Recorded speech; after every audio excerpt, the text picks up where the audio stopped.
සමන්ත මේ ඔය ටික ගන්න පුළුවන් කවද? මේ ටිකද? මේ ටික මේ හිටන්න දෙද දාගන්න හැකි. ඉතින් ප්‍රශ්න නැහැ. මන්ට යවන්න ලැබ් එකට අනේ වැඩ හිර වෙලා දිනවන පාඩුවේනේ යවන්න. අනිවාර්ය කැම්පස් එකේ ළමයි ටික බලන් ඉන්න අසයින්මන්ට් එක කරන්න රිසර්ච් කරන්න. ඔය ටික රැකලා යවන්න හරිද? යම් බැලන්ස් ගම්. මේ මම අරු දැක්කේ නෑනේ බම් මේ උදේ ඉඳන් කවුද මේ බර?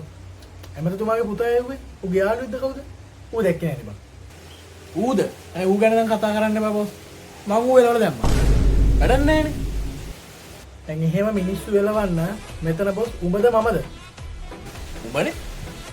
ඇහුන්නේ නෑ නෑ මෙහෙම නේද දැන් ඌ ආවිල්ලා අවුරුද්දක් විතර වෙනවා හරිද ඌ ආපු දවස් මේ ෆැක්ටරි එක ගැන මේ ඔක්කොම ටික පැහැදිලි කරලා හරිද ගහේ කොලේ මලේ පැලේ පුල් ඔක්කොම කියලා දීලා මුලේ ඉඳන්ම කියලා දීලා මූ අන්තිමට මුල මතක නැතුව කියන්නේ මූට මූ මරන්න එපැයි බං දැන් අවුරුද්දක් විතර තිස්සේ මෙතන වැඩ මූට මුල මතක නැහැ කියන්නේ යකෝ මෙතන අපි ඔක්කොම කරන්නේ ලැබ් එකේ ගස් කොලා මුල් ඔක්කොම ඒ වගේ රිසර්ච් කරන්නේ එහෙව් තියලා මූට මුල මතක නැහැ කියන්නේ නෑ නෑ බොස් මේ එහෙම සීන් නැහැ ඒ මුලක් නෙවෙයි මම කිව්වේ ඈස අර චාරේන ගත්තන අලුතෙන් ඉන්ටර්න් කෙල්ලෙක් මූ ඒක ගාව ගිහින් කියනවා බොස්ගෙන් පස්සේ වැඩ බලන්න ඕලු මම උගේ සේවකයෙක්ලු මෙතන කලින් ආවේ ඌලු මට කලින් මූ එහෙම කියලා මාව චොර කර ඒ ගෙල්ල ඉස්සරහට මූට මුල මතක නැතුව ගියානේ මූට මෙච්චර කරපු මට මූත් අර නිකන් ඇමතිලා වගේ නේද තමයි මුල මතක නැතුව ගියේ මූට